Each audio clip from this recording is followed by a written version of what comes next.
श्रीगुरुभ्यो नमः। हरि ओम्। ब्रह्मानंद परमसुखदं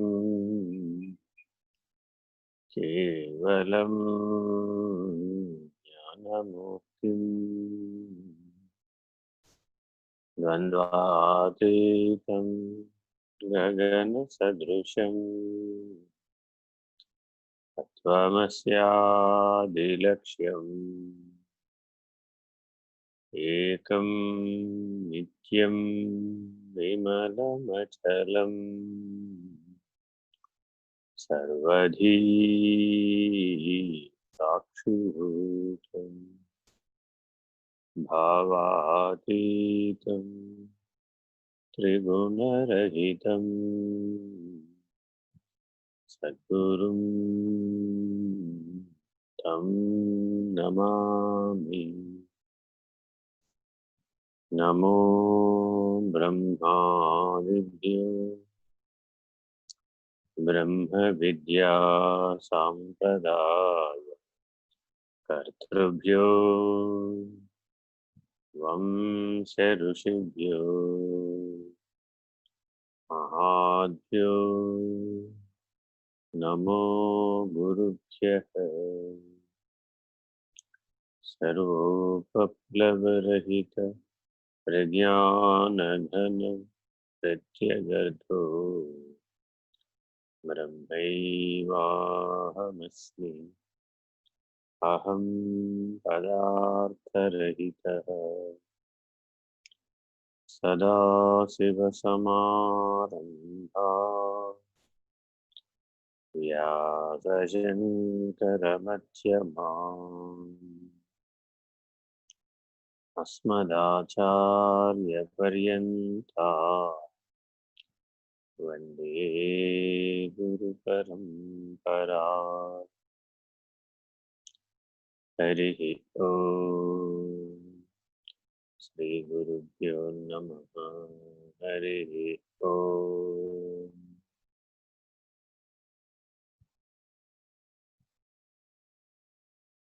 नारायण नारायण। సాయిరామ్ అండి గురుగారు. సాయిరామ్. ఇప్పుడు ఈ రోజు నుండి 15వ శ్లోకం అండి. నిన్నటితో 14 పూర్తయింది. నిన్నటిది చివరి వాక్యం ఒకసారి మళ్ళా చదవాలి. ఉపనిషద్ వాక్యానికి చదివారు కదా? అవునండి, అవునండి. అది ఆధారాధే విమర్శ పూర్తి కాలేదు. ఓకేనండి, తప్పకుండా. ఫస్ట్ ఒకసారి శ్లోకం చదువుతానండి. అయితే అట్లా అనాద్య విద్యా అనిర్వాచ్య కారణోపాధి రుచ్యతే ఉపాధి త్రితయాద్ అన్యం ఆత్మానం అవధారయేత్. ఉపనిషత్ వాక్యం ఒక్క నిమిషం. సతిదీప ఇవాలోకః సత్యర్క ఇవ వాసరః సతిపుష్ప ఇవామోదశ్చితి సత్యం జగత్తదా ప్రతిభాసత ఏ వేదం జగత్ పరమార్థతః. దీపము వలన ప్రకాశమునకు ఉనికి కలుగును. అక్కడ ఒక్కొక్కటి.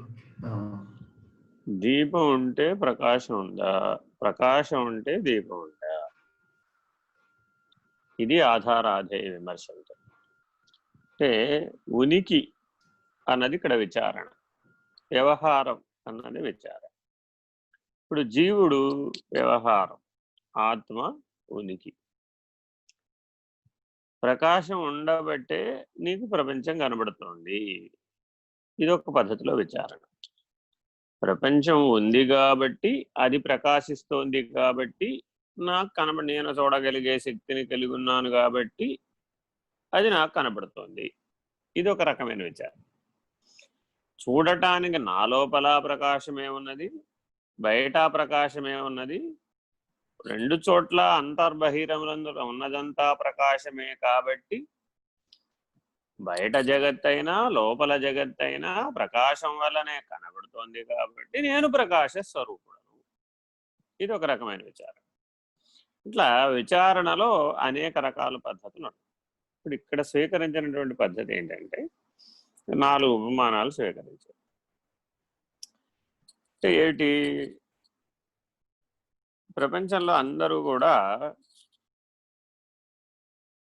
వస్తువు ఉంది కాబట్టి నాకు ఆ శబ్ద స్పర్శ రూప రసగంధాలలో ఏదైతే అది నాకు తెలియబడుతుంది. వస్తువే లేకపోతే అది నాకు తెలియబడదు కదా. కాబట్టి లక్షణం వస్తువాశ్రయము. ఇది ఒక పద్ధతిలో విచారణ చేశారు. అంటే అర్థం ఏంటి? లడ్డు ఉంది, భూమి జగత్తులో లడ్డు అనేది ఉంది, అది తీయగా ఉంటుంది. నాకు తెలియదు, నేను లడ్డు తిన్నాను, తీయగా ఉంటుందని తెలుసుకున్నాను. అసలు లడ్డూనే లేకపోతే, నేను తినకపోతే నాకు అది తీయగా ఉంటుందని ఎప్పటికీ తెలియదు కదా అని లడ్డూ దగ్గర నుంచి విచారణ మొదలుపెట్టాం.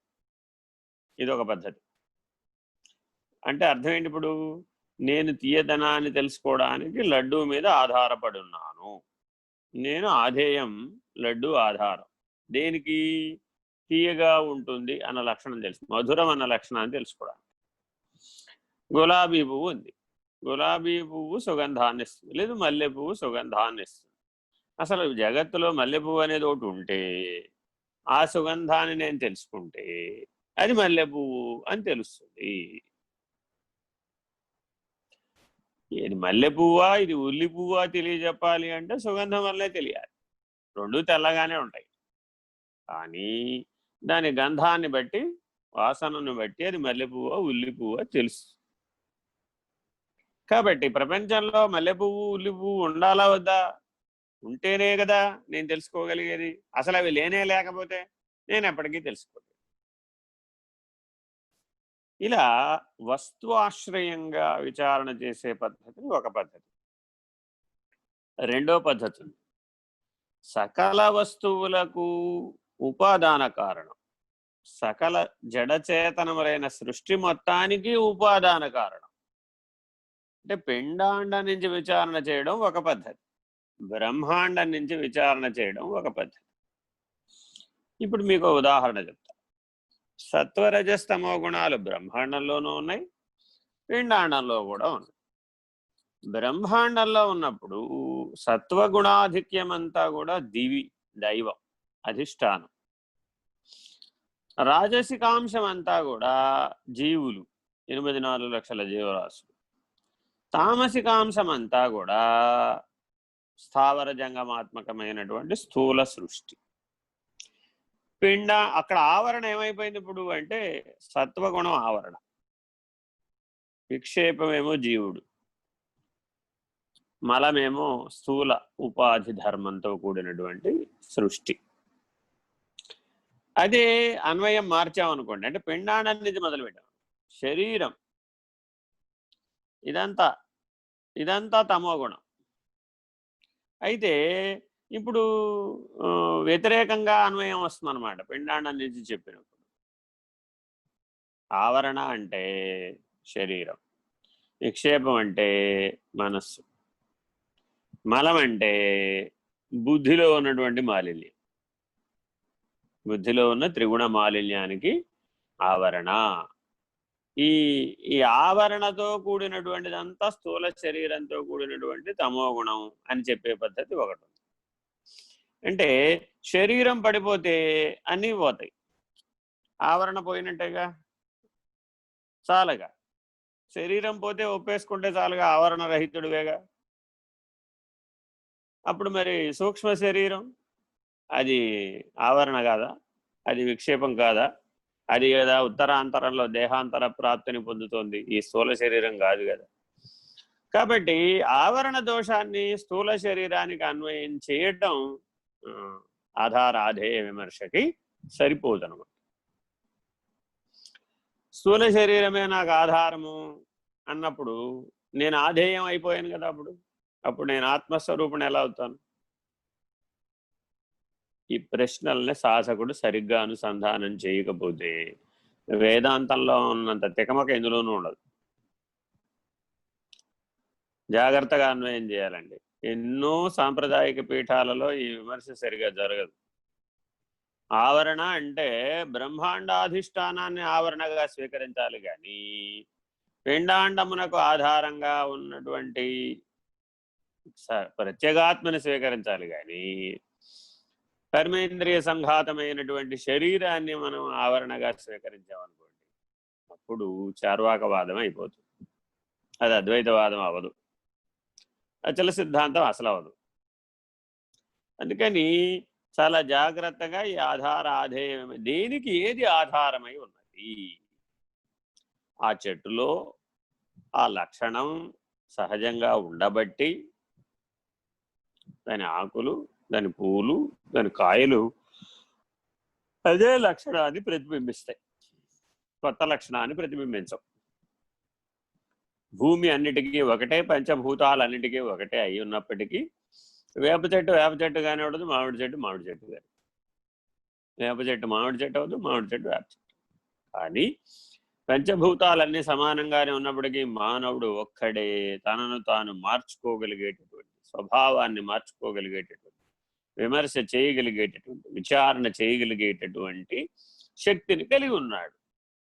ఆ విషయాన్ని ఇప్పుడు ఈ ఉపనిషద్వాక్యంలో చెప్పిన విచారణలో ప్రారంభిస్తున్నాడు. ఇది మనం తర్వాత వచ్చే ఉత్తర శ్లోకాల్లో కూడా ఈ ఆధారాధే విమర్శ చేస్తాం. కింద తాత్పర్యం అలా చదువునాను. దీపము వలన ప్రకాశమునకు ఉనికి కలుగును. అంటే దీపం లేకపోతే ప్రకాశమే లేదు. సూర్యుని వలన పగలు భాషించును. సూర్యుడు లేకపోతే పగలు లేదు. పుష్పము వలన సుగంధము నిలుచును. పుష్పం ఉంది కాబట్టి సుగంధం ఉంది. చైతన్యము వలన జగత్తు మనుగడ సాగించును. ఈ ప్రపంచం అంతా ఉన్నదంటే చైతన్యం వలననే ఉంది.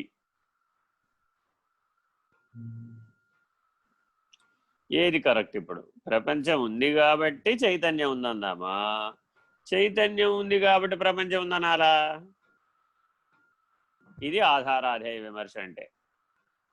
ఈ విమర్శను చాలా జాగ్రత్తగా చేయాలి.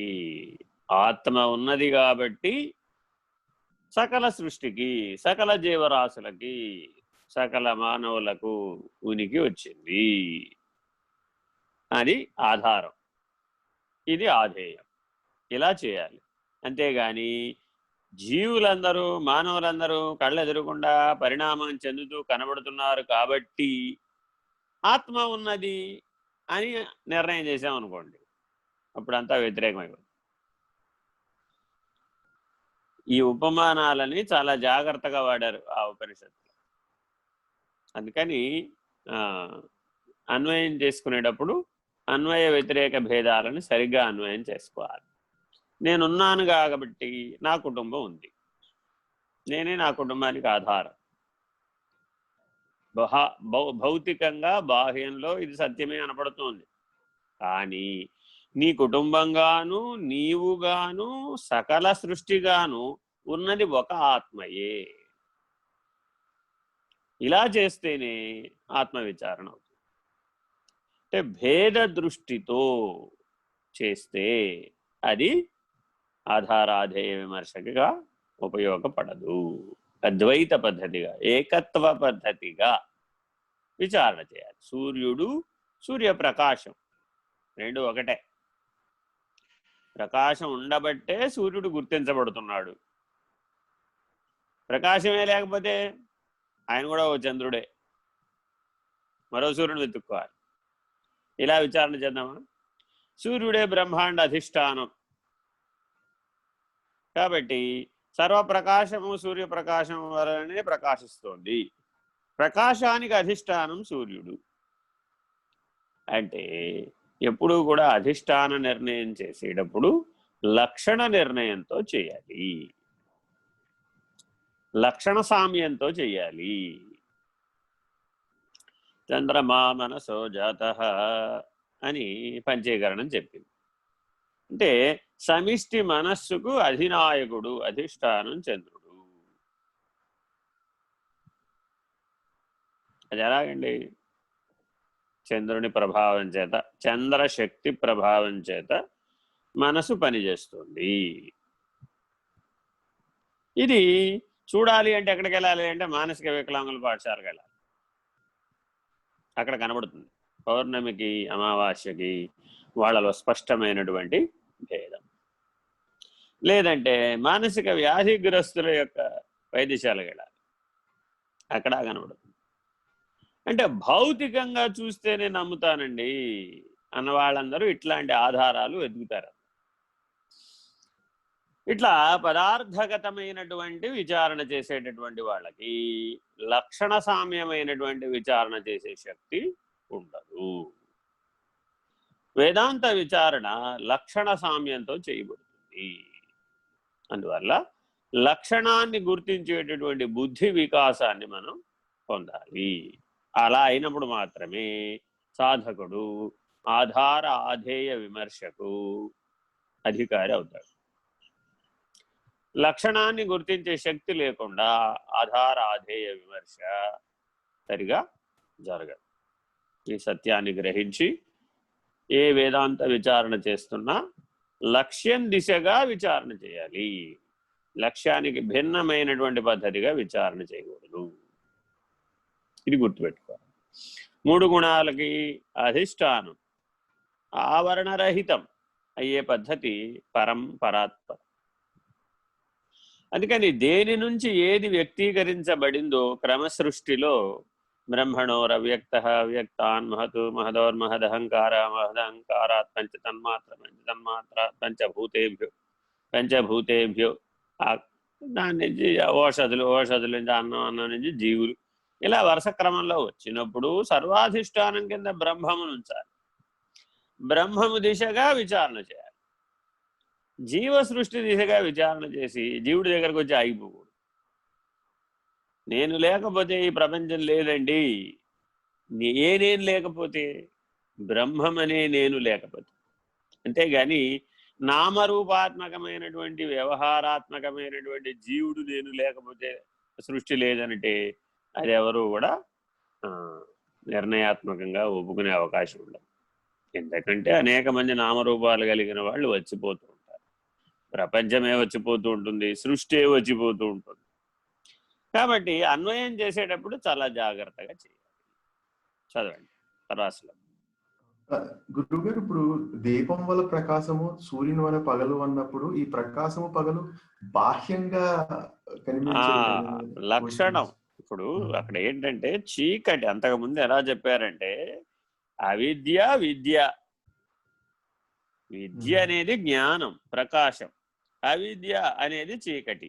ఈ లక్షణంతో చెప్పుకుంటూ వచ్చారు. చీకటి తొలగించాలంటే పిండాండ పరిధిలో భౌతిక పరిధిలో ఏం కావాలి? నీ ఇంట్లో చీకటి తొలగించాలి. అప్పుడు ఏం కావాలి? దీపం కావాలి. బ్రహ్మాండంలో చీకటి తొలగాలి. అప్పుడు ఏం కావాలి? సూర్యుడు కావాలి. ఇక్కడ దీపంలో ఉన్న లక్షణం ఏంటి? ప్రకాశం. అక్కడ సూర్యుడిలో ఉన్న లక్షణం ఏంటి? ప్రకాశం. అట్లాగే నీ హృద్గుహలో చీకటి ఉంది. నీ హృద్గుహలో స్వరూప జ్ఞానం లేకపోవడం వల్ల, గుర్తించకపోవడం వలన నువ్వు నీ లోపల ఉన్న ప్రకాశాన్ని తెలుసుకోలేకపోతున్నావు. అందువల్ల ఏమైపోయింది? అక్కడ చీకటి వచ్చింది. ఇప్పుడు దాన్ని తొలగించాలంటే ఏం చేయాలి? స్వప్రకాశం, స్వాత్మ ప్రకాశాన్ని తెలుసుకోవాలి. సో ఇట్లా ప్రకాశ లక్షణ సామ్యంతో చూడాలి కానీ దీపము సూర్యుడని చూడకూడదు. ప్రపంచాన్ని బ్రహ్మాండాన్ని వెలిగించాలంటే పెద్ద దీపాన్ని సూర్యుడు బదులు పెడతానంటే అంటున్నాడు ఇప్పుడు దేశం వాడు. రాత్రిపూట అందరూ కూడా చీకట్లో కరెంట్ ఎక్కువ కాల్చేస్తున్నారు.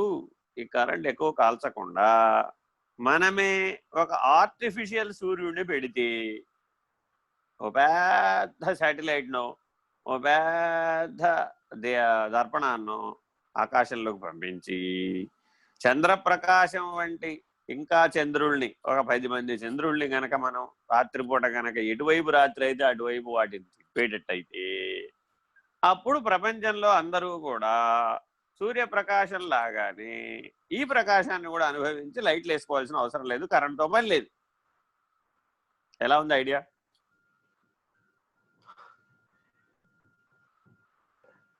ఇది సృష్టికి ప్రతి సృష్టి చేసే మానవుడి యొక్క ఆలోచన. అర్థమైందా? కానీ మరి మానవ జీవన విధానం అంతా మారిపోదా? అప్పుడు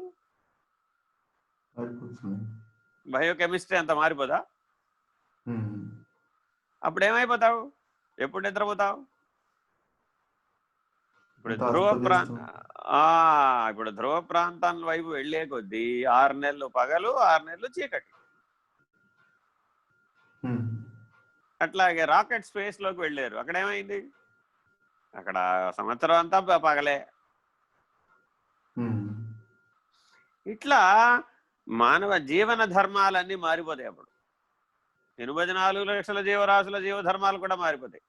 సృష్టికి ప్రతి సృష్టి చేసే కొద్దీ భౌతిక లక్షణాల్లో త్రిగుణాత్మకమైన సృష్టిలో చాలా మార్పులు వచ్చేస్తాయి.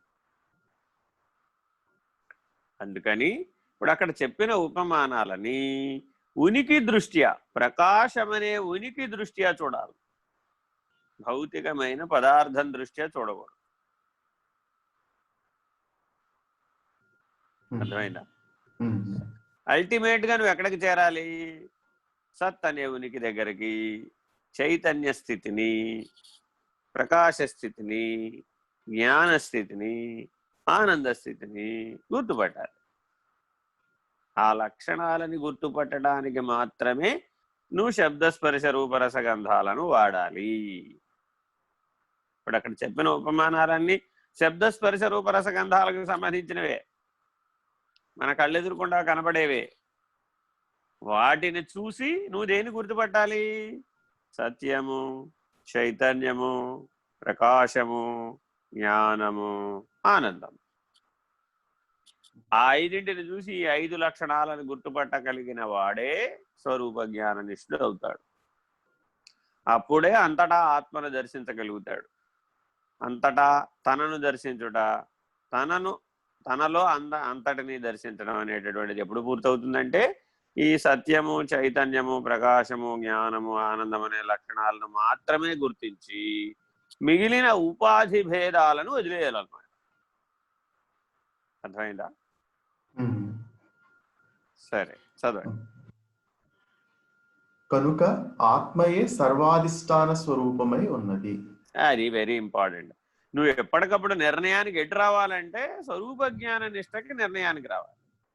ఆహా, మల్లె పువ్వు బాగుంది, నేను మల్లె తోట వేసుకుంటే బాగుంటుంది. ఇప్పుడు దీంట్లో ఆత్మ లక్షణాన్ని ఎలా పట్టుకుంటావు?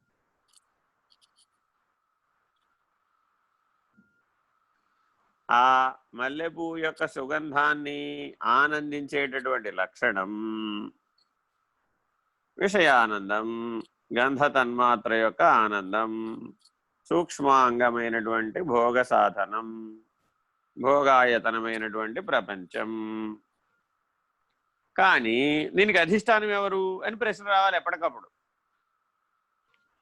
ఏది నీకు సృష్టిలో జగత్తులో అనుభవానికి వచ్చినా, అనుభూతికి వచ్చినా దీనికి అధిష్టానం ఎవరు, దీని అధిష్టానం ఏమిటి అన్న ప్రశ్న వచ్చినప్పుడు నీకు స్వరూప జ్ఞానం తోస్తుంది. అప్పుడు స్వరూప జ్ఞానాన్ని గుర్తుపడతాం. లేకపోతే ఆశ్రయ ధర్మంతోనే సరిపెట్టుకుంటాం. చదవండి. ఇప్పుడు 15వ శ్లోకం మొదలు పెడతానండి. అలాగే. కృష్ణానంద మఠం వారు. పంచకోశాది యోగేన తన్మయ వ్యవస్థితః శుద్ధాత్మా నీలవస్త్రాది యోగేన స్ఫటికో యథా. ఒక స్ఫటికలింగం పక్కన నీల వస్త్రం పెడితే స్ఫటికలింగం అంతా నీలంగా కనపడింది. ఈ ఉపమానాన్ని స్వీకరించారు. ఎలాగా? ఒకరిలో రజోగుణ ధర్మం ఉంది, వారేమయ్యారు? అప్పుడు యుక్తాయుక్త విచక్షణ, వివేకంతో పని లేకుండా వ్యవహరిస్తారు. వ్యవహరించేటప్పటికి ఏమైంది? కేవలం తాను మాత్రమే సరి అయిన వాడనేటటువంటి, మిగిలినటువంటి వారంతా సరి అయిన వారు కాదనేటటువంటి అభిమాన దృక్పథానికి లోనైపోయి ఆ అభిమానంతో, దేహాభిమానంతో విమర్శిస్తాడు. లేక ఆత్మ కూడా అభిమానాన్ని అంటించి ఆత్మాభిమానంతో విమర్శిస్తాడు. ప్రపంచంలో ఎవరేది చేసినా విమర్శించవచ్చు. ఈయన చేసేదని మరొక ఆయన దీనివల్ల ప్రయోజనం ఏముంది? ఈ ఈ ఖండన మండనల వల్ల ఏం ప్రయోజనం లేదు. అయితే ఈ రజోగుణం, సత్వగుణం, తమోగుణం ఎటువంటివయ్యా అంటే స్ఫటిక లింగానికి పక్కనే పెట్టబడినటువంటి రంగు వస్త్రం లాంటివి. ఏ రంగు వస్త్రం పెడితే ఆ రంగులో అది కనబడుతూ ఉంటుంది. కనబడటం భ్రాంతి. దాని వాస్తవికం స్ఫటికము వలె శుద్ధం, నిర్మలం. అందుకని ఏ శివాలయాలలో స్ఫటిక శివలింగానికి చాలా ప్రాధాన్యత. ఎందుకని అంటే నీకు ఆత్మ విచారణ స్ఫటికలింగం అనే దానిని ఉదాహరణగా చేసి బోధిస్తున్నాం. శుద్ధాత్మస్వరూపం శుద్ధ స్ఫటికలింగం వంటిది. ఆ శుద్ధాత్మ, ఆ నిత్య ముక్తాత్మ జాగ్రత్తగా గుర్తించాలి. అది ఈశ్వర స్వరూపం. చదవండి.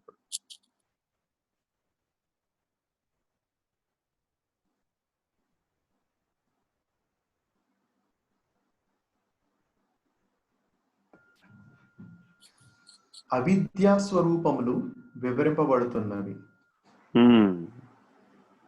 నల్లటి గుడ్డ మీద తెల్లటి స్ఫటికం పెట్టినప్పుడు గుడ్డ రంగు వలన స్ఫటిక కూడా నల్లగా కనిపిస్తుంది. అది సంస్కృతంలో నీల వస్త్రం అంటే తెలుగులో నల్ల వస్త్రం. ఇది గుర్తుపెట్టుకోవాలి. కంటిని విశ్లేషించేటప్పుడు నీలము, ఇంద్రనీలము, సునీలము, రక్తవర్ణం, శ్వేతవర్ణం, ఇలాగా 5 వర్ణాలతో మనం కన్నుని చెప్తాం. యథార్థానికి కంటికి ఏ రంగు లేదు. తెలుపు లేదు, ఎరుపు లేదు, నలుపు లేదు, నీలము లేదు, ఇంద్రనీలం లేదు, సునీలం లేదు. కానీ దాని అగ్రమందు ఒక తూటు, కంటి యొక్క మధ్య భాగంలో ఒక సూక్ష్మ రంధ్రం ఉంది. ఆ రంధ్రంలో ప్రకాశ లక్షణాన్ని గుర్తించగలిగేటటువంటి కెపాసిటీ ఉంది.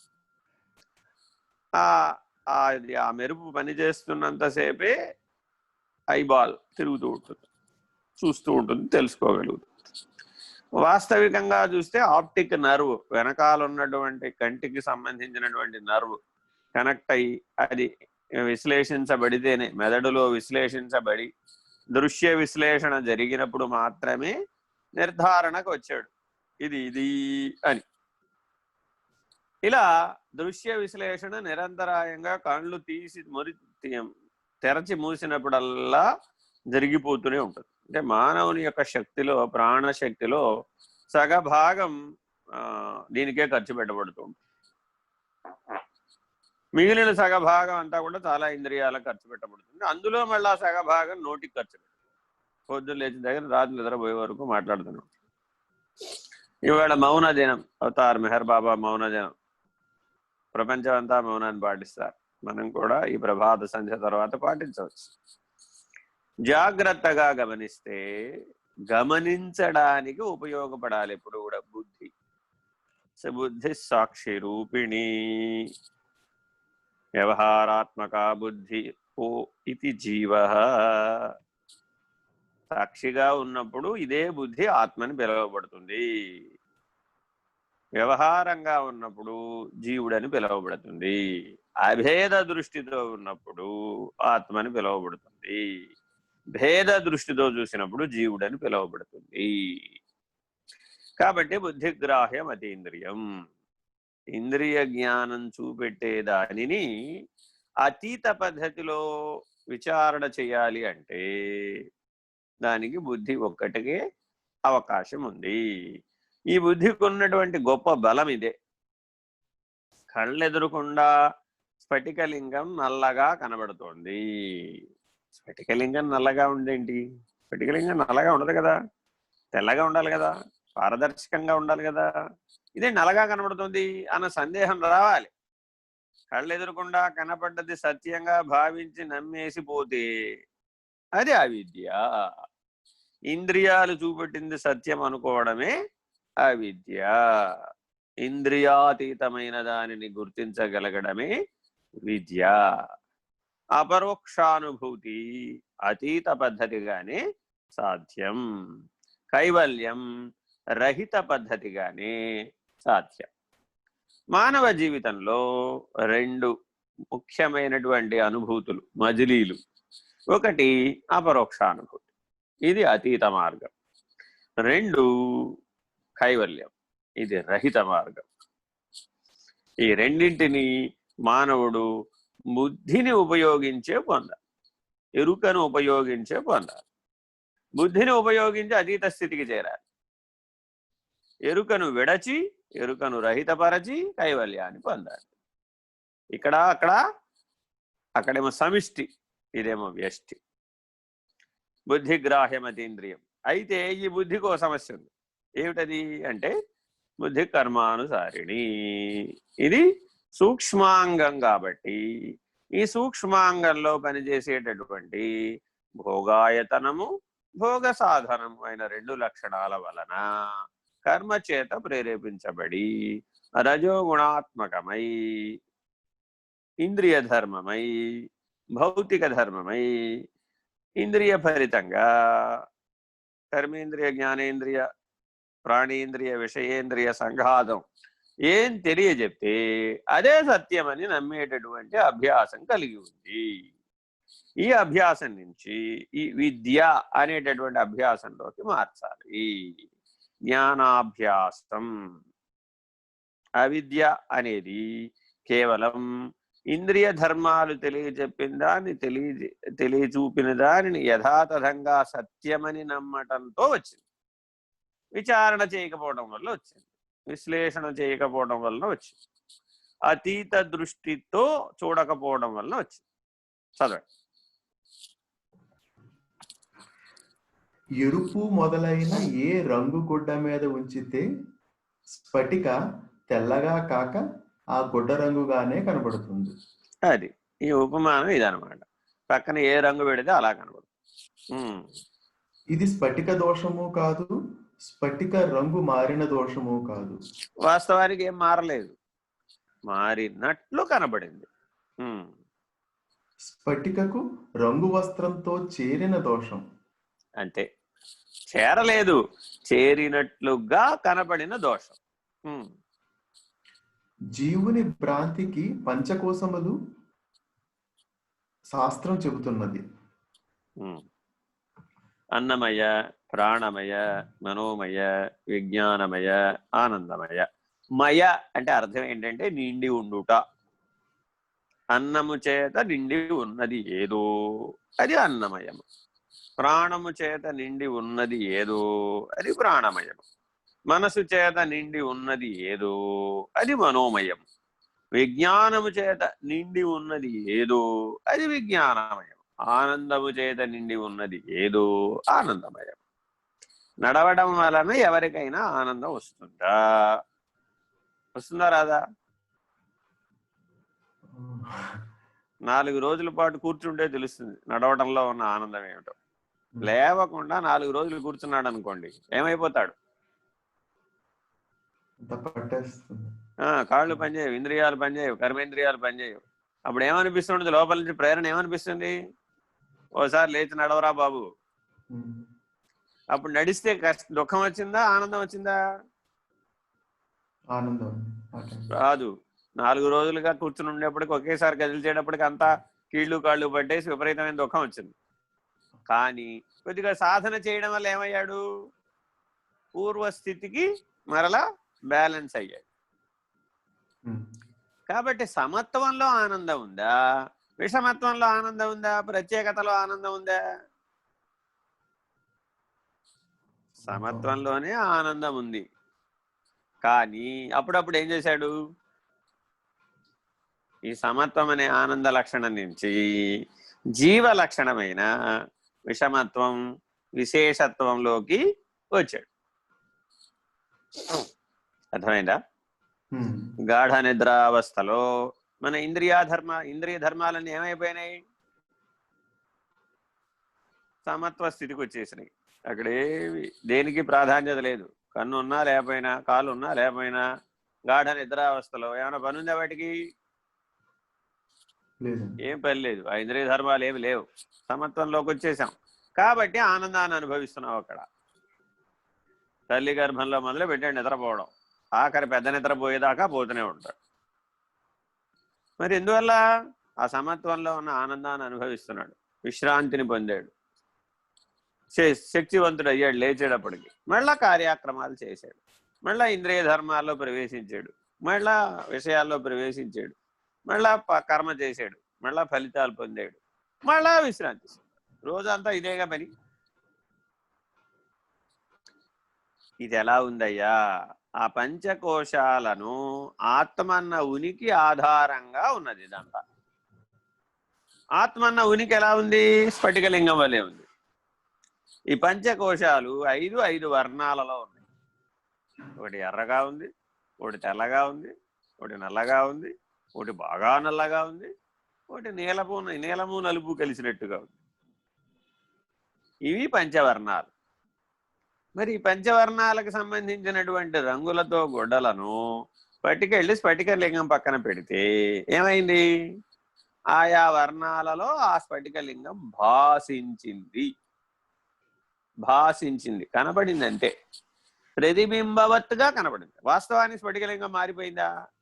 మారలేదు. చదవండి. అన్నమయ కోసం అన్నం చేత దేహం పోషింపబడుతున్నది, ఆత్మను అన్నమయంగా అనుకొనుట కోసం అంటే ఆవరణ. అక్కడ ఆగు. అది ఎట్లా ఉందంటే, ఇప్పుడు స్ఫటికలింగం పక్కన ఒక రంగు గుడ్డను పెట్టితే ఆ స్ఫటికలింగం కాసేపు, ఆ రంగు గుడ్డ ఉన్నంతసేపు అదే రంగుతో ఎలాగైతే కనపడిందో అలాగే ఒక్కొక్క కోశము కూడా ఆత్మ అనేటటువంటి స్వరూప జ్ఞానము, స్వచైతన్యము, స్వాత్మానందము, స్వప్రకాశము, సత్ అనేటటువంటి ఉనికి వలననే ఈ పంచకోశాలు ఏర్పడ్డాయి. ఏర్పడిన తర్వాత వ్యవహరించిన తర్వాత పరిణమించాయి. తర్వాత ఏమైంది? పంచకోశాలు డ్రాప్ అయిపోయాయి. కానీ ఆత్మలాగే ఉంది. తల్లి గర్భంలో శరీరాన్ని ధరించక ముందు కూడా ఉపాదాన కారణం, నిమిత్త కారణం, సర్వకారణం, మహాకారణం, ఈ 4 కారణాల స్థాయి కంటే అతీతంగా ఆత్మ బ్రహ్మ ఉన్నాయి. కానీ ఏం జరిగింది? పంచకోశాలు వచ్చిన తర్వాత ఒక్కొక్క కోశము నేనే అని అనుకోవడం, ఆభాస, అధ్యాస కలిగింది. ఎలా కలిగింది? అన్నము చేత తయారైనటువంటి, అన్నాద్భవంతి భూతాని అన్నాడు. కాబట్టి సకల భూతములు దేంట్లోంచి ఉత్పన్నమైనయో దానికి అన్నం అని పేరు. నీ శరీరం కూడా దేంతో తయారైంది? అన్నము చేతనే తయారైంది. అన్నగత ప్రాణము. కలియుగంలో అందరిది ఏమిటంటే అన్నగత ప్రాణం. టైంకి ఎంత ఆహారం వేయకపోతే ఈ శరీరం పడిపోతుంది. ఒకప్పుడు ఉండేది, ఒకప్పుడు ఏదో గాలితో నిలబెట్టుకునేవాళ్ళు, ప్రకాశంతో నిలబెట్టుకునేవాళ్ళు, అలా ఏదో రకరకాలైనటువంటి విద్యలు కొంతమందికి మాత్రమే సాధ్యం. 99.9% మంది అందరూ అన్నగత ప్రాణులే. కాబట్టి మరి మనం తపస్సు చేయాలి అంటే ఈ సరి అయినటువంటి జీవన విధానం కూడా కలిగి ఉండాలి. మరీ వైపరీత్యం లేకుండా, మరి సత్వగుణం కోల్పోయేటట్టుగా లేకుండా, సాత్విక ధర్మాలతో ఋషిప్రోక్తమైన జీవన విధానాన్ని కలిగి ఉండి హితమిత ఆహారం తీసుకుని మనం తపస్సు చేయవచ్చు. అయితే చేసేటప్పుడు మనకు వచ్చే చిక్కు ఏమిటట? తపస్సు అంటే ఏమిటయ్యా అసలు అంటే, ఈ పంచకోశాలు నేను కాదు అనేటటువంటి జ్ఞానాన్ని పొందాలి. ఇది తపస్సు అంటే. తపయతి, తప్పయతి అంటుంది. తపయతి అంటే తపించడం అంటే ఏమిటయ్యా అంటే, అగ్నిలో కాగటం, అగ్నిలో మండటం, హవిస్సుగా యజ్ఞభావంతో అర్పించబడటం. ఏమిటి అర్పించబడటం? పంచకోశములే నేను అని తోచేటటువంటి జీవభావము ఆత్మభావం అనే యజ్ఞంలో లేకుండా పోవాలి. అందులో మొదటి కోశాన్ని విచారణ చేస్తున్నాం అనుకున్నాను. అన్నము చేత తయారై అన్నాదముగా పిలువబడి ఏ స్థూల శరీరం అయితే పనిచేస్తుందో ఆ స్థూల శరీరం ఒక వర్ణ వస్త్రం లాంటిది. ఈ వర్ణ వస్త్రంలో ఆత్మ అనేటటువంటి స్ఫటికలింగం స్థిరముగా ఉన్నది, మారకుండా ఉన్నది. ఈ వర్ణ వస్త్రం చేత ఆత్మ దేహముగా తోచుచున్నది. ఆత్మ దేహంగా తోచాలా? దేహము ఆత్మలో అంశీభూతమై ఉండాలా? అసలు సర్వవ్యాపకమై, సర్వగతమై, సర్వాధారమై, సర్వధారి అయినటువంటి ఆత్మలో అన్ని అంశీభూతములై ఉండాలి. అది తప్పులేదు. కానీ దేహమునే ఆత్మ అనుకోవడం అవిద్య. అన్నమయ కోశమునే ఆత్మ అనుకోవడం అవిద్య. ఈ సత్యాన్ని గుర్తించు.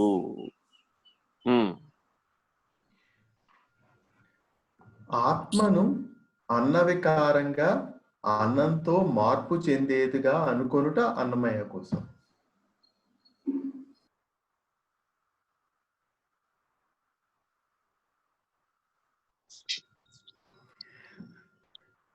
హలో, వినిపిస్తుంది గురుగారు.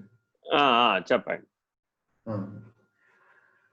ఆత్మను అన్నవికారంగా అన్నంతో మార్పు చెందేదిగా అనుకొనుట అన్నమయ కోసం.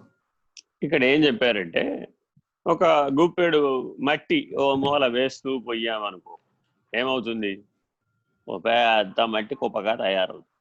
కొంతకాలాన్ని దాన్ని ముట్టుకోకుండా ఉన్నాం అనుకోండి, అదేమైపోతుంది? ఘనీభవించి పెద్ద రాయిలాగా తయారైపోతుంది. ఇంకా అలాగే వదిలేసామనుకోండి, దాన్ని పగల కొట్టాలంటే సుత్తులు ఆయుధాలు కావాలి. అట్లాగే రోజు మనం తినే అన్నంలో ఓ గుప్పెడు పనిచేస్తూ ఉంటుంది అనమాట. ఈ గుప్పెడు వెళ్ళి ఈ స్థూల శరీరంలో కలిసిపోతుంది. సప్తధాతు నిర్మితమైనటువంటి మేధో, అస్థి, రుధిర, మాంస, చర్మ, నఖ, రోమ ఇత్యాదులందు కలిసిపోతూ ఉంటుంది. స్థూల భాగం అంతా ఇందులో కలిసిపోతే సూక్ష్మ భాగం వెళ్ళి సూక్ష్మ శరీరంలో మనస్సుగాను, ద్రవంలో ఉన్నటువంటి ద్రవ ఆహారంలో ఉన్నటువంటి లక్షణాలన్నీ ప్రాణభాగంలోను కలిసిపోతూ ఉంటాయి. ఇది ఆహార విభజన. శక్తి యొక్క అంశీభూతములన్నీ ప్రాణభాగంలోకి, స్థూల పదార్థ భాగములన్నీ స్థూల శరీరంలోకి, సూక్ష్మాంశమైనటువంటి గుణధర్మమేమో మనస్సులోకి చేరిపోతుంది. ఎట్టి ఆహారమో అట్టి మనస్సు. అయితే ఆహారంలో ఉన్న భాగం చేతనే అన్నమయం పోషించబడుతుంది. ఆహారం కనుక వెయ్యకపోతే ఈ అన్నమయం ఉండదు, పడిపోతుంది. మరి అన్నమయం పడిపోతే ఆత్మ ఉన్నదని చెప్పాలా, పోయిందని చెప్పాలా? ఆత్మ సర్వాతీతము, సర్వాధారము, సర్వధారి. కాబట్టి అన్నమయమైనటువంటి స్థూల దేహము ఆత్మ అనే ఉనికి చేత పనిచేస్తుంది, కానీ అన్నమయము ఆత్మకు ఉనికి కాదు. చదవ. ప్రాణమయ కోసం ప్రాణవాయువును పీల్చి దేహం జీవించి ఉన్నది. ఆత్మను ప్రాణమయంగా ప్రాణవాయువును పీల్చి బ్రతుకునదిగా అనుకొనుట కోసం. అది గాలి తీసుకుని విడిచిపెట్టేటటువంటి ఉచ్ఛ్వాస నిశ్వాసాలని ప్రాణం అనుకోవాలా? ఏ శక్తి ప్రభావం చేత ఉచ్ఛ్వాస నిశ్వాసాలు చేయగలిగేటటువంటి కెపాసిటీ వచ్చిందో దాన్ని ప్రాణం అనుకోవాలా? ఏ ఉనికి ఉండటం చేత అసలు ప్రాణశక్తి పనిచేస్తుంది? ప్రాణము, అపానము, సమానము, వ్యానము, ఉదానము అని వ్యవహార భేదం చేత ప్రాణేంద్రియాలు పనిచేస్తాయి. కంఠగతమే ఉదానవాయువు, హృదయగతమే ప్రాణవాయువు, నాభిస్థానంలో సమానవాయువు, అధోభాగంలో అపానవాయువు. అపానవాయువు చేత విసర్జక అవయవాలు, తిన్న ఆహారం సమంగా అన్ని 72,000 నాడులకి పంచబడడానికి సమానవాయువు, హృదయంలో రక్త ప్రసరణకి, రక్తశుద్ధికి ప్రాణవాయువు, కంఠగతమై ఉదాన వాయువు. వాక్కుకి వమనానికి ఏదైనా బయటికి వెళ్ళత్రోయాలన్నా ఉదాన వాయువే, వాక్కు కూడా ఉదాన వాయువే. వ్యానవాయువు దేహమంతటా కాలికోరు నుంచి తల వెంట్రుక వరకు మెదడు పనిచేస్తుందంటే వ్యానవాయువు వల్లనే. ఏ ఇంద్రియమైనా సరే నీకు జ్ఞానాన్ని తెలియజేస్తోందంటే అది వ్యానవాయు ధర్మం వల్ల. కాబట్టి వ్యానవాయువులో వాయువు సగభాగం ఉంది. అందువల్ల అది వ్యాపక ధర్మాన్ని కలిగి ఉంది, అది ఆకాశ లక్షణాన్ని కలిగి ఉంది. ఇట్లా సమాన వాయువులో కూడా ఆకాశ లక్షణం ఉంది. వాయు పంచకంలో అన్నిట్లో ఆకాశ లక్షణం కనబడుతుంది. కానీ వాయు ప్రధాన ధర్మం అయినటువంటి అర్ధభాగం ఉన్నటువంటి వ్యానవాయువే వాయు పంచకానికి, ప్రాణపంచకానికి ప్రధాన భాగం. అందువల్ల మనోభూమికి అంతా వ్యానవాయువుతో ముడిపడింది. ఇది ప్రాణాయామానికి మనస్సుకి వేగాన్ని తగ్గించడానికి మధ్య ఉన్నటువంటి సరాసరి సంబంధం. అందువల్ల ప్రాణాయామం చేసేవారు, ధ్యానం చేసేటటువంటి వారికి ఒకటి స్వాధీనమైతే మరొకటి స్వాధీనమవుతూ ఉంటాయి. ఇలా జాగ్రత్తగా గుర్తించుకుని సాధనలు చేయమని చెప్పడం. అయితే సరే చేశామండి, చేస్తే ఏం తెలియాలి నీకు? ప్రాణమయ కోశం ఏదైతే ఉందో ఇదంతా ఈ వాయు ధర్మాలన్నీ దేంతో నిండినట్టు కనబడుతున్నాయి? వాయువు చేతే పూరించబడినట్టు కనబడుతున్నాయి. కాబట్టి ప్రాణమయం, ప్రాణశక్తి చేత ఇదంతా పూరించబడింది. అంటే ఒక శవం దగ్గరికి వెళ్ళామనుకోండి, దాని దగ్గర ఈ 5 వాయువులు ఏమి ఉండవు. ఈ 5 పదార్థ ప్రాణ నియమాలేమి అక్కడ కనబడవు, ప్రాణధర్మాలు ఏవి కనబడవు. అక్కడ పంచప్రాణాలు తప్పుకున్నాయి ఆ శరీరంలో నుంచి. ఇప్పుడు అక్కడ ఏం మిగిలింది? ఒక అన్నమయ కోశం ఒక్కటే మిగిలింది. మిగిలిన 4 కోశాలు లుప్తం అయిపోయింది. దేహాంతర ప్రాప్తి వెళ్ళిపోయినాయి. అవి సూక్ష్మాంగం వెళ్ళిపోయింది. భోగాయతనంగా భోగ సాధనంగా మరో దేహాన్ని వెతుక్కుంటూ వెళ్ళిపోయింది. ఆ వెళ్ళిన వాడే జీవుడు. ఇలా వెళ్లకుండా ఉండాలంటే ఏం చేయాలండి? ఇప్పుడు మన ప్రశ్న ఇది. ఏమంటే నేను ఎన్నోసార్లు వెళ్ళాను కదా, ప్రతిసారి ఈ శరీరం భోగాయతనంగా నాకు భోగ సాధనంగా ఇది ఉపయోగపడింది. కాసేపు దీన్ని వాడుకున్నాను, కాసేపు అనుభవించాను, కాసేపు ఈ ప్రపంచంలో కోపం, తాపం, సుఖం, దుఃఖం వచ్చినాయి, అనుభవించాను, చేశాను, పొందాను. తదుపరి మళ్ళా అదే పని. ఏం కొత్త పని లేదండి. మానవ కొత్తవాడివి కాదురా బాబు, నువ్వు చేసిన పని మళ్ళా చేస్తుంటావు. పుట్టడం పూర్వజన్మలో చేసావు, పోవడము చేసావు, వ్యవహారం కూడా చేసావు, సంసారం కూడా చేసావు, ఇప్పుడు చేసిన పనులన్నీ అప్పుడు కూడా చేసావు. ఇదే వ్యవస్థ కూడా, ఇదే పంచకోశాలు, ఇదే శరీరత్రయాలు, ఇదే దేహత్రయాలు, ఇదే గుణత్రయాలు, ఇదే తాపత్రయాలు, ఇదే రుణత్రయాలు, అన్నీ ఇవే. ఏమీ తేడా లేదు. ఒక్క విచక్షణా జ్ఞానమే అప్పటికి ఇప్పటికీ మారింది. కాబట్టి నీకున్నటువంటి వివేకంతో ఇప్పటికైనా నువ్వేం గుర్తించాలి? పంచకోశాలు నేను కాదు. అన్నమయ కోశం ఎట్లా అయితే నేను కాదని ఎట్లా చెప్పగలిగాము? శవం దృష్ట్యా. శవం దగ్గరికి వెళ్ళాం, అది అన్నమయ కోశం. మాట్లాడదు, ఉలకదు, పలకదు, తినదు, విరగదు, కరగదు, మరగదు, ఏం పని చేయదు, వేస్ట్. చేయండి, డిస్పోజ్ ప్రాపర్లీ. ఇతరులకు ఇబ్బంది లేకుండా ఇప్పటి వరకు పనిచేసిన ఈ అన్నమయ శరీరాన్ని, ఈ అన్నమయ దేహాన్ని జాగ్రత్తగా పంచభూతాలలో కలిపేసి. మరి ఆల్రెడీ సూక్ష్మాంగం పంచభూతాల్లో మిగిలిన భూతాలు, కనపడని భూతాలు ఉన్నాయి అక్కడ, వాయువు, అగ్ని, ఆకాశం, ఇలాంటివన్నీ మరి అవన్నీ ముందే వెళ్ళిపోయినాయి. ఈ వెళ్లకుండా ఉన్నది చిట్ట చివరి కఠినాంశమైనటువంటి శరీరం, అది ఎట్లాగూ నేను కాదు. ఇప్పుడు రెండో మెట్టుకొచ్చాం, ప్రాణమయ కోశం. ఈ ప్రాణమయ కోశం శరీరంలో వివిధ స్థానాలలో పనిచేసి రకరకాల వ్యవహారాలకు, కర్మేంద్రియ వ్యవహారానికి, జ్ఞానేంద్రియ వ్యవహారానికి, ప్రాణేంద్రియ వ్యవహారానికి, విషయేంద్రియ వ్యవహారానికి, అంతరేంద్రియ వ్యవహారానికి, అన్నిటికీ ప్రాణశక్తే. శక్తి అంటే ఏమిటంటే ప్రాణశక్తే. ఇంకో శక్తి స్వరూపం ఉంది, అది మనస్సు. 2 శక్తి స్వరూపాలు. కాబట్టి ప్రాణస్వరూపమైనటువంటిది 72,000 నాడులకు శక్తినిస్తుంది. ఈ ఆక్సిడేషన్ ప్రక్రియ గనక, ఆక్సిజన్ గనక అందకపోతే ఫినిష్డ్. మిగిలిన గ్రహాల మీద ఈ ఆక్సిజన్ లేదు, ఈ ప్రాణవాయువు లేదు. దీనికి అందుకే ఆక్సిజన్కి వేరే ప్రాణవాయువు. మిగిలిన ఎన్నో వాయువులు ఉన్నాయి కదండి, వాటితో బతికేయచ్చు కదండి, కుదరదు. అవన్నీ శక్తిని స్వీకరిస్తాయి, శక్తిని ఇవ్వదు. ఈ ఆక్సిడేషన్ ప్రక్రియలో మాత్రమే శక్తి విడుదలవుతుంది.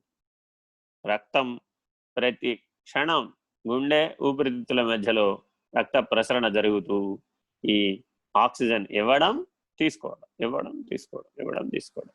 కార్బన్ డైఆక్సైడ్ని పుచ్చుకుంటూ ఉంటుంది, బయటికి వదిలిపెడుతూ ఉంటుంది, ఆక్సిజన్ని పుచ్చుకుంటూ ఉంటుంది. ఇలా పెద్ద కేంద్ర నాడీ మండలం అంతా ఈ వ్యవహారం మీద ఆధారపడి, ఆక్సిజన్ లెవెల్ తగ్గిపోతే కేంద్ర నాడీ మండలం పనిచేయడం ఆగిపోతుంది. ఈ శరీరం గురించి, ఈ నాడీ మండల వ్యవస్థ గురించి, ఈ బ్రెయిన్ వ్యవహారం గురించి ఇవన్నీ చెప్పాలంటే పెద్ద పని. ఇదంతా ప్రాణమే, ఏం జరిగినా అంతా ప్రాణమే. ఎవడైనా ఏమైనా చెప్పాలంటే ప్రాణం పోయిందని చెప్ప, వేరే ఇంకేమి చెప్పు. శరీరం పోయిందని చెప్పడానికి శరీరం ఎదుర్కొన్నాను, ప్రాణమే పోయింది. మరి ప్రాణం నేనేనా? సాధకుడికి వచ్చిన ప్రశ్న ఏమిటంటే, ఇప్పుడు ప్రాణం నేనేనా? ఏ ఆత్మ పంచభూతాత్మకమైనటువంటి సృష్టికి ఉనికిగా ఉన్నదో, ఏ ఆత్మ పంచతన్మాత్రలైనటువంటి సమిష్టి సూక్ష్మానికి ఆధారంగా ఉందో, ఏ ఆత్మ బ్రహ్మాండాధిష్టానంగా, సర్వధారిగా, సర్వాధారంగా, నిరాధారంగా, నిర్వికారంగా, నిర్విచారంగా, నిర్విషయంగా, నిర్వికల్పంగా, నిరంజనంగా, నిర్మలంగా, ఉనికిగా సత్ వరకే ఉన్నదో స ఆత్మ, అది ఆత్మ. ఇలా ఎప్పుడైతే మనం నిర్ణయం పొందామో అప్పుడేమైంది? తత్కాలవత్ ఈ కోశ ధర్మాలన్నీ ఆయా పనుల కొరకే. నీకు ఒక పని చేయడానికి ఒక శక్తి కావాలి. ఓ కరెంటుతో నీకు పని, ఓ ఫ్యాన్ తిప్పాలంటే, తర్వాత దాంతో పని లేదు. ఓ లైట్ వెలగాలి, దాంతో పని, తర్వాత పని లేదు. మరి ఆ శక్తితో పని లేకుండా జీవించలేమా? భూమండలం అంతా కరెంట్ ఉందంటే ఎక్కడన్నా ఉండదు, ఇంపాసిబుల్. ఇప్పటి వరకు భూమండలంలో కేవలం మనం కనెక్ట్ చేసింది కరెంట్ అనేటటువంటి నెట్వర్క్ ద్వారా హార్డ్లీ 30% కూడా లేదంటారు. 70% భూమండలం మీద ఎక్కడా కరెంట్ లేదు, 30%కే ఉంది.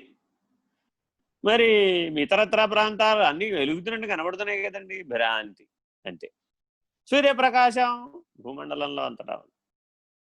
ఇట్లా జాగ్రత్తగా గమనిస్తే సూర్యప్రకాశానికి నీలో ఉన్న ప్రాణశక్తికి మధ్య సంబంధం.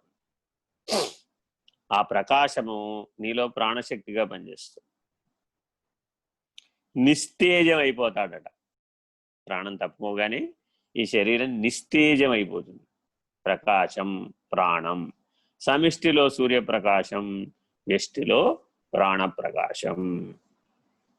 కాబట్టి స్వాత్మస్వరూపం స్వప్రకాశం సర్వాధారం సకల జీవోపాధుల యందు ప్రాణం ఎందా లేదా? ఆ ప్రాణం అంతా కలిపి ప్రాణమయ కోశ అధిష్టానం బ్రహ్మాండంలో. ఈ బ్రహ్మాండంలో ఉన్న అధిష్టానములను అన్నింటికీ సర్వాధిష్టానం ఏదైతే ఉందో స ఆత్మ, స బ్రహ్మ. అక్కడ బ్రహ్మని పిలువబడుతుంది, ఇక్కడ ఆత్మని పిలువబడుతుంది. నిన్న కూడా చూసాం, పంచకోశ అధిష్టానం ఏదో అది ఆత్మ, పంచభూత అధిష్టానం ఏదో అది బ్రహ్మ. ఇదంతా అతీత పద్ధతి. ఈ అతీత దృష్టితోనే చూడాలి నేనంతే. ఈ దృష్టి నీ బుద్ధికి అలవాటు పడితేనే, సాధ్యమైతేనే, ఈ దృష్టి వస్తేనే నీకు అది తెలియబడుతుంది. అందుకని దీనికి అపరోక్ష అనుభూతి అని పేరు. చేతిలో వస్తువు లడ్డూలాగా ఆత్మ చేతిలో పెట్టమంటే కుదరదు. ఇది ప్రాణమయ కోశం. ఈ ప్రాణమయ కోశానికి ఆధారం ఆత్మ, అన్నమయ కోశానికి ఆధారం ఆత్మ. ఆధారం కాదు కూడా, అలా కూడా ఆత్మే. ఎలాగా? పక్కనున్న వస్త్రమే తప్ప అది స్ఫటికలింగం కాదు. అన్నమయ కోశం ఎప్పటికీ స్ఫటికలింగం కాదు, ప్రాణమయ కోశం ఎప్పటికీ స్ఫటికలింగం కాదు. అది కేవలం పక్కనున్న వర్ణ వస్త్రం లాంటిది. ఈ వర్ణ వస్త్రం, 5 వర్ణ వస్త్రాలు ఉన్నాయి. మనం ఒకేసారి 5 వర్ణాలతో కూడిన తొడుగుని వేసుకున్నాం. ఆ తొడుగు. అందుకని భగవద్గీత ఏం చెప్పింది, ఒరే బాబు దీని గురించి ఎక్కువ చింతపడకు. వాసాంసి జీర్ణాని యథా విహాయ నవాణి గృహ్ణాతి నరోపరాణి తథా శరీరాణి విహాయ జీర్ణ అన్యాని సంయాపి నవాణి దేహి. ఈ 5 రంగులున్న వస్త్రం, పంచకోశాలుగా ఉన్న వస్త్రం జీర్ణమైపోగానే విసిరి అవతల పారేసి కొత్త శరీరానికి పోతావురా బాబు. ఈ పోయేవాడెవడో వాడు దేహిరా నాయన, వాడు శరీరరా నాయన, వాడు దీంతో ముడిపడలేదురా బాబు. వాడిని మొదట గుర్తించు, ఆ తర్వాత కైవల్య మార్గంలో అశరీరిగా మారు, అశరీరి అనే నిర్ణయాన్ని పొందు. అసలు శరీరి అనే నిర్ణయమే తెలియకపోతే నీకు అశరీరి ఎలా తెలుస్తుంది? ఆత్మే తెలియకపోతే కేవలాత్మ ఎట్లా తెలుస్తుంది? అసాధ్యం కదా. అందుకని ఆత్మాతీతం కేవలాత్మ దేహో నాస్తి కదాచన. అక్కడ కూడా ఇదే మాట చెప్పాం, ఏ దేహములు లేవురా బాబు. ఇలా జాగ్రత్తగా కైవల్య మార్గ దృష్టితో విచారణ చేయాలి, లేకపోతే అన్వయ భేదం వస్తుంది. ప్రాణమయ కోశం అనే వస్త్రం మరొక వర్ణం, అన్నమయ కోశం అనే వస్త్రం మరొక వర్ణం. కాసేపు ఆ వస్త్ర వర్ణం స్ఫటికలింగంలోకి భాషించినట్లు, ప్రకాశించినట్లు తోచుచున్నది అంతే, వాస్తవంగా అది కాదు. సరే, ఆత్మను ప్రాణ వికారంగా ప్రాణవాయువుతో బ్రతికేదిగా అనుకొనుట ప్రాణమయ కోసం. అంతే. ప్రాణం లేకపోతే ఏమని చెప్పండి అంటుంటాను. జీవితంలో ఎవరినైనా ఏదైనా కదిలిచారు, ఏముందండి? ప్రాణం లేకపోతే అంతా ఒట్టిదే. బెలూన్, గాలి బుడగ, అంతకు మించి ఏముందండి ఈ శరీరం? గాలి బెలూన్కి 9 రంధ్రాలు పెట్టామనుకోండి, గాలి నిలబడం అంటే నిలబడుతుందే? నిలబడదు కదా. ఎంత ప్రయత్నం చేసినా నిలబట్టలేదు కదా. కానీ లోపల ఈశ్వరుడు ఉన్నాడు కాబట్టి, ఆత్మ ఉన్నది కాబట్టి 9 రంధ్రాలున్నా ఈ శరీరంలో గాలి కాసేపు నిలబడుతుంది. వస్తూ ఉంటుంది, పోతూ ఉంటుంది, వస్తూ ఉంటుంది, పోతుంది. గాలి రాకడా పోకడా. బయట గాలి ఉంది, ఆ లోపల ఉన్న వ్యాక్యూమ్ తయారవగానే బయట ఉన్న గాలి లోపలికి పోతుంది, మళ్ళా వదిలిపెట్టగానే వ్యాక్యూమ్ తయారవుతుంది. ఈ వ్యాక్యూమ్ పంప్, ఊపిరితిత్తులు అనే పంపు కొట్టుకుంటున్నంతసేపు పనిచేస్తుంది. అంతే. బయట గాలి లోపలికి, లోపల గాలి బయటికి. గాలి బుడగ మరి కాకపోతే 9 రంధ్రాలు ఉన్నాయి కదా ఈ గాలి బుడగకి. ఈ ప్రపంచంలో ఎవరైనా 9 రంధ్రాలు పెట్టి ఓ గాలి బుడగకి అందులో గాలిని నిలపగలరా? ఈశ్వరుడు, ఆత్మ ఉన్నదని చెప్పడానికి ఈ ఒక్క ఆధారమే చాలు. 9 రంధ్రాలున్నా ఈ గాలి బుడగలు కాసేపు జీవుడు ఉంటున్నాడు ప్రాణాధారంగా.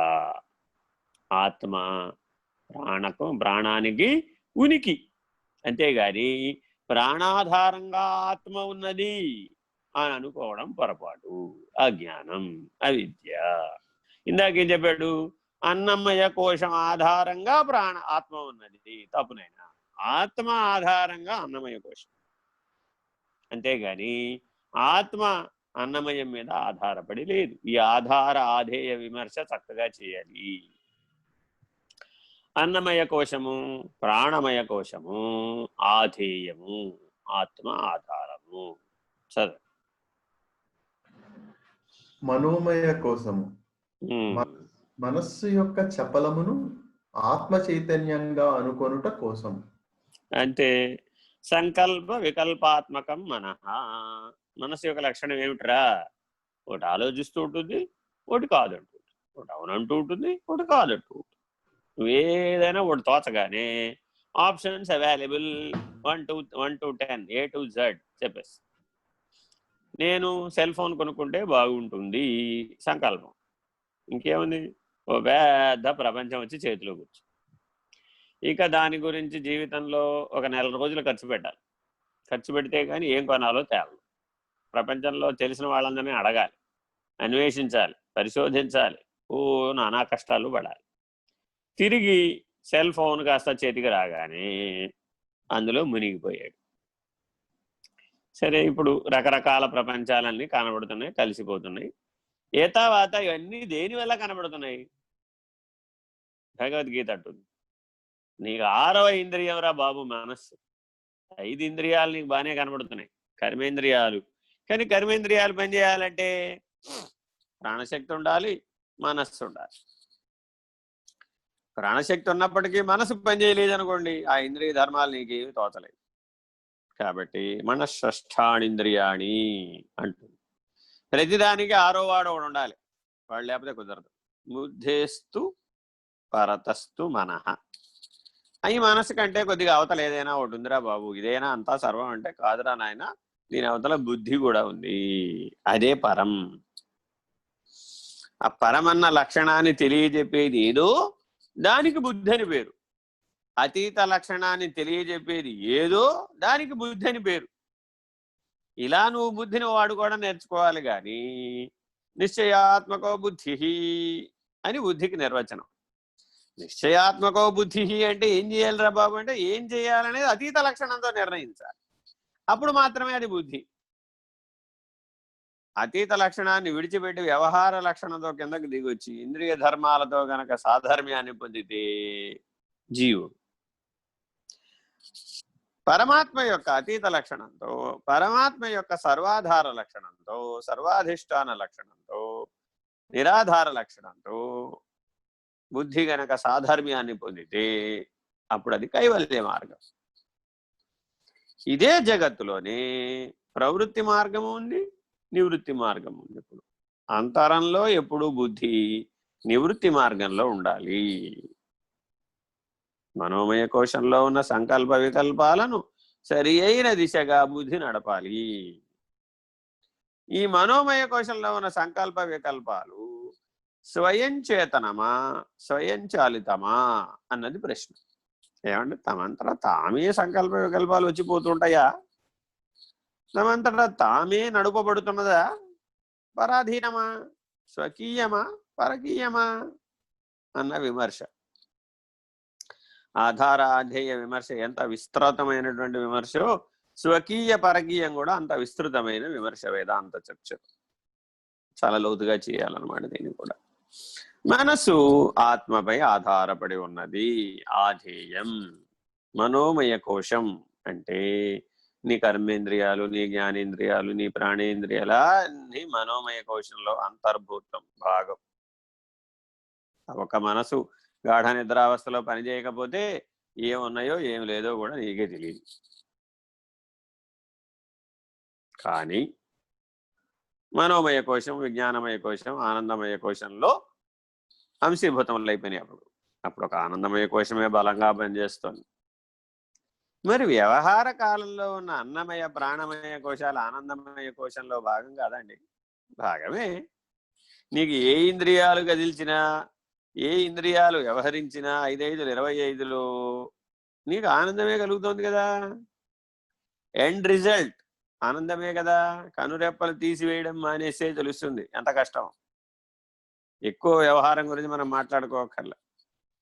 కనురెప్పలు తీసివేయడం మానేనైనా అలా నిలకడగా చూడు అన్నాం అనుకోండి, దానంత పెద్ద శిక్ష ఏదీ లేదు, శిక్షణ కూడా ఏదీ లేదు. సాధకుడు అందుకని చూపు నిలబడం నేర్చుకోవాలి. అలా చూపు ఎవడైతే నిలపగలిగాడో వాడు మనసు నిలపగలుగుతాడు, ప్రాణాన్ని నిలపగలుగుతాడు, దర్శన స్థితికి రాగలుగుతాడు. ఇలా జాగ్రత్తగా దర్శన స్థితికి వచ్చిన వాళ్ళే దృక్కుని తెలుసుకోగలుగుతారు. దృశ్యాన్ని, ద్రష్టని నిరాకరించినప్పుడు దృక్ స్థితి నిలబడుతుంది. అప్పుడు దృగ్రహితమయ్యే పద్ధతి ఆ రహిత మార్గంలో, కైవల్య మార్గంలో చెప్తారు. మొదట అసలు నువ్వు ద్రష్ట నిర్ణయం చేసే అతీత నిర్ణయ పద్ధతికి రావాలి. ద్రష్ట ఆత్మ, ఆత్మ ఆధారం, మనసు ఆధేయం. చదవ. ఆత్మను మనోవికారంగా అనుకొనుట మనోమయ కోసం. అంతే. భ్రాంతి ఎట్టా వచ్చింది? అవిద్య గురించి కదా ఇప్పుడు మనకి స్పష్టంగా నిర్వచిస్తున్నాడు. మనోవికారం, అవికారి ఆత్మ. దాంట్లో ఏ వికారం లేదు, అన్ని వికారాలు మనసుకే. విజ్ఞానమయ కోసం ఉమ్, విషయ జ్ఞానమును ఆత్మజ్ఞానముగా అనుకొనుట కోసం. అంతే. విజ్ఞానమయ కోశం అంటే ఇదేంటంటే పంచేంద్రియాల ద్వారా సంగ్రహించినటువంటి జ్ఞానం, అనుభూతులకు అనుభవాలకు సంబంధించిన జ్ఞానం యొక్క స్టోరేజ్. ఇది ఎంతసేపు దాన్ని మ్యాచ్ చేస్తూ ఉంటుంది. ఇది గతంలో ఎప్పుడన్నా తిన్నావా చూస్తుంది. ఏదైనా నూతనమైన పదార్థం తినాల్సి వచ్చింది అనుకోండి, ఇది గతంలో ఎప్పుడైనా నేను తిన్నానా, తింటే ఎలా ఉండి ఉంటుంది, వింటే ఎలా ఉండి ఉంటుంది, చూస్తే ఎలా ఉండి ఉంటుంది, పట్టుకుంటే ఎలా ఉండి ఉంటుంది, ఇలా శబ్దస్పర్శ రూపరసగంధాలకు సంబంధించినటువంటి జ్ఞాన స్మృతులన్నీ బుద్ధి అనే దాంట్లో, విజ్ఞానమయ కోశం దాంట్లో ఉంటాయి. అయితే ఈ విజ్ఞానమయ కోశం యొక్క వికాసమే మానవుడు. ఇంద్రియ ధర్మాల వరకే ఆగిపోతే జీవుడు, అతీత లక్షణంతో వస్తే ఆత్మ, రహిత లక్షణంలో స్థిరపడితే మోక్షం, కైవల్యం, పరబ్రహ్మ, పరాత్పరం, పరబాహ్యం, పరతత్వం, ఇలా పరశబ్దంతో వాడబడతాయి. ఇదంతా కైవల్యం. అందుకని జాగ్రత్తగా ఈ విజ్ఞానమయ కోశాన్ని స్వాత్మనిష్ట వరకు, బ్రహ్మనిష్ట వరకు, పరబాహ్య నిర్ణయం వరకు వికాసం పొందింపజేయాలి. చైతన్య వికాసం అంతా విజ్ఞానమయ కోశ వికాసం మీదే ఆధారపడింది. తనను తాను గుర్తెరగడం అనేది విజ్ఞానమయ కోశం వల్లనే. మిగిలిన కోశాలు పనిముట్లు. అయితే విజ్ఞానమయ కోశం ఆత్మ అయిందా? అవదో. అది కూడా ఒక వర్ణ వస్త్రమే. ఆ వర్ణ వస్త్రం ప్రకాశిస్తుంది అంతవరకు. ఆ స్ఫటిక వర్ణంలో ఉన్నటువంటి ఆత్మ, స్ఫటికలింగంగా ఉన్న ఆత్మ, జ్యోతిస్ఫాటికలింగ మౌళివుల సత్పూర్ణేందు అంతామృతై అంటుంది శ్రీరుద్రం. ఎటువంటిదయ్యా? జ్యోతిస్ఫాటికలింగం, అది జ్యోతిర్లింగం, అది స్వయం ప్రభాభాసమానమైనటువంటిది, స్వయం ప్రకాశమానమైనటువంటిది. దానికి మరో దాని చేరిక, చేర్పాటు, తోడ్పాటు అవసరం లేదు. స్వయం సిద్ధం. అటువంటిది ఆత్మ. కాబట్టి మనోవికారములు ఎలా అయితే ఆత్మ కాదో, పంచేంద్రియ జ్ఞానం ద్వారా, సంఘాతం ద్వారా నిర్ణయం అవుతున్నటువంటి విజ్ఞానమయ కోశం కూడా ఆత్మ కాదు. చదవండి. విషయ ప్రవర్తన అనే వికారమును ఆత్మగా పోల్చుకొనుట విజ్ఞానమయ కోసం. అంటే ఇప్పుడు ఏదో విషయ వ్యవహారం చేశాడు. విషయాలు ఎన్ని ఉన్నాయి? 5 విషయాలు. శబ్దస్పర్శ రూపరసగంధాలనే 5 విషయాలు. ఆ విషయ ప్రవర్తనకి విషయేంద్రియాలుగా ఆ కర్మేంద్రియాలు, జ్ఞానేంద్రియాలు, ప్రాణేంద్రియాలు ఉపయోగపడ్డాయి. అంతఃకరణం ఉపయోగపడింది. ప్రత్యేగాత్మలో ఏం మార్పు వచ్చింది? ఏమి మార్పు. కాసేపు ఓ సినిమా చూశాడు, చూస్తే సినిమా అనేది వికారం, విషయవర్తనం. చూస్తే స్వీకరించాడు. రాగద్వేష కలుష కషాయాన్ని ఆ సినిమా లోపల నుంచి స్వీకరించాడు. తత్కాలవత్ చప్పట్లు కొట్టాడు, ఆనందించాడు. తత్కాలవత్ దుఃఖించాడు. సంసారం అదో సినిమా, అదో నాటకం. కాసేపు వ్యవహరించాడు. వ్యవహరించి ఆహా ఓహో ఈహి అన్నాడు. ఆనందించాడు, సుఖించాడు, దుఃఖించాడు. ఇదంతా విషయ వ్యవహారం. అయితే ఆత్మయందు ఇవేమీ లేవు. ఆరోపితమే గాని అధిష్టానం కాదు. ఇది గుర్తుపెట్టుకోవాలి. ఆ వర్ణము, వస్త్రం యొక్క వర్ణము ఆరోపితమైందంటే తత్కాలవత్. ఒక ధర్మాన్ని ఆచరించాడు. తండ్రిగా పిల్లవాడి పెళ్లి చేసాడు. నాయనా రండి, మీరే పిల్లవాడి పెళ్లి చేయాలి, కసిపెట్ల మీద కూర్చోండి అని పిలిచాడు బ్రహ్మగారు. పని అయిపోగానే మీరు పోండి, మీ పని అయిపోయింది, మీ కర్తవ్యం అయిపోయింది అన్నాడు. ఇప్పుడు కాసేపు కర్త, మిగిలిన సమయం అంతా ఆకర్త. 99% అకర్త, 1% కర్త. ఈ 1% కర్తృత్వాన్ని ఆపాదించేదంతా విజ్ఞానమయ కోశం. ఇది వచ్చిన చిక్కు. కర్మ అనే వికారమేమో మనోమయ కోశం అయితే, కర్తృత్వ భోక్తృత్వాలను ఆపాదించేటటువంటి వ్యవహారం, విషయ వ్యవహారం విజ్ఞానమయ కోశం. కర్తృత్వ భోక్తృత్వాలే జీవుడు. ఈ 1% జీవుడు. నిజానికి 1% కాదు వీడు, ఆరోపితం. ఎందుకని? స్వచ్ఛంగా ఉన్న స్ఫటికం ఏమన్నా మారిందా? మారలేదు కదా. నల్ల వస్త్రం పెడితే నల్లగా అయిందా? అవలేదు కదా, కనపడింది అంతే. తత్కాలవత్ కర్తగా కనపడ్డాడు ఆయన. కాసేపు ఆ తండ్రి పాత్రలో కర్తగా కనపడ్డాడు, అంతవరకే. ఆ తదుపరి ధర్మకర్తృత్వం అన్నారు. అందుకని వీటన్నింటిని ఏమన్నారు? ధర్మకర్తృత్వం, అంతవరకే.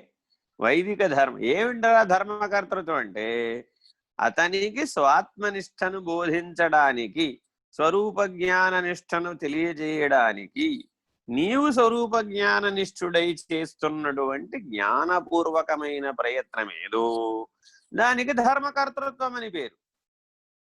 పిల్లవాడికి అక్షరాభ్యాసం చేయాలి, తండ్రి గారే చేయమన్నారు. అమ్మాయికి అక్షరాభ్యాసం చేయాలి, పంచాక్షరి బోధించేసాం అప్పుడే.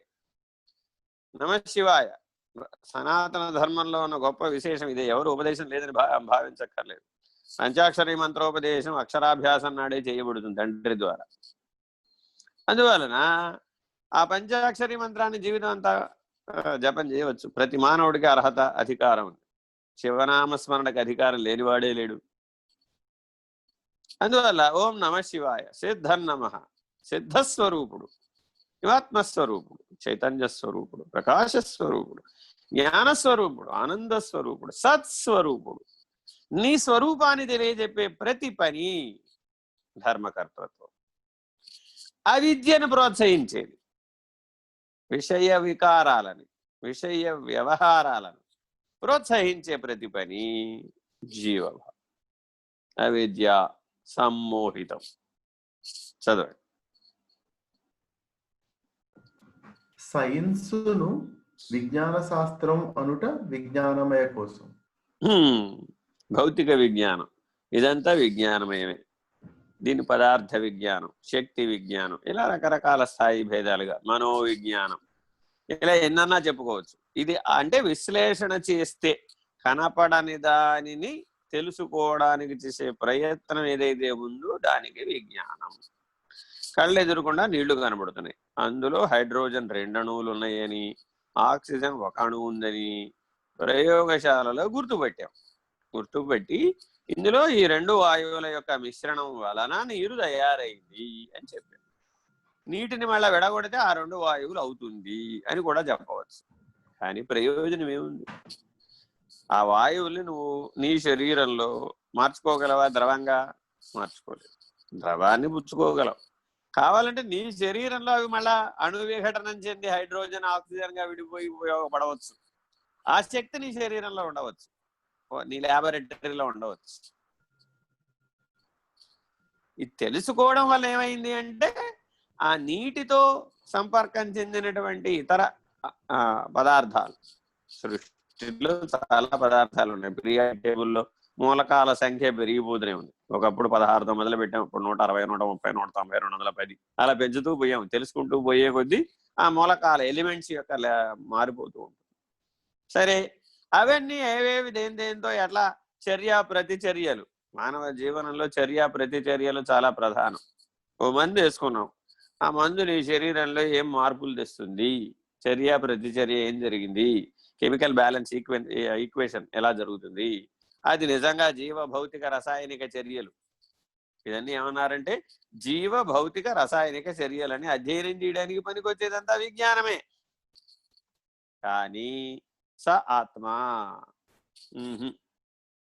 జీవ భౌతిక రసాయనిక చర్యల విశ్లేషణ వలన ఆత్మజ్ఞానం రాదు. వచ్చి ఉండేటట్టయితే డాక్టర్లందరూ ఎప్పుడో ముక్తులైపోయి ఉండాలి. డాక్టర్లందరూ ఏ బద్ధత, దుఃఖం లేకుండా ఉండాలి. కానీ అలా లేరు కదా. ఎనాటమీ వాళ్ళకి బాగా తెలుసు. ఏ నరం ఎక్కడుందో, ఏ వరం ఎక్కడుందో, ఏ స్పర్శ ఎక్కడుందో అంతా తెలుసు. ఏడు ప్రయోజనం. స్వరూప జ్ఞాన నిష్ట కలగలేదు. అర్థమైందండి? స్వరూప జ్ఞాన నిష్ట కలగడం లేదు. జాగ్రత్తగా గమనించి ఈ అన్నమయ, ప్రాణమయ, మనోమయ, విజ్ఞానమయ కోశములను ఆత్మగా భావించరాదు. ఇవి కేవలం వర్ణ వస్త్రముల వంటివి. హరి ఓం. శ్రీ గురుభ్యో నమః. హరి ఓం. పూర్ణమదః పూర్ణమిదం పూర్ణాత్ పూర్ణముదచ్యతే పూర్ణస్య పూర్ణమాదాయ పూర్ణమేవావశిష్యతే. ఓం తత్సత్. ఓం శాంతి శాంతి శాంతి. హరి ఓం. శ్రీ గురుభ్యో నమః. హరి ఓం.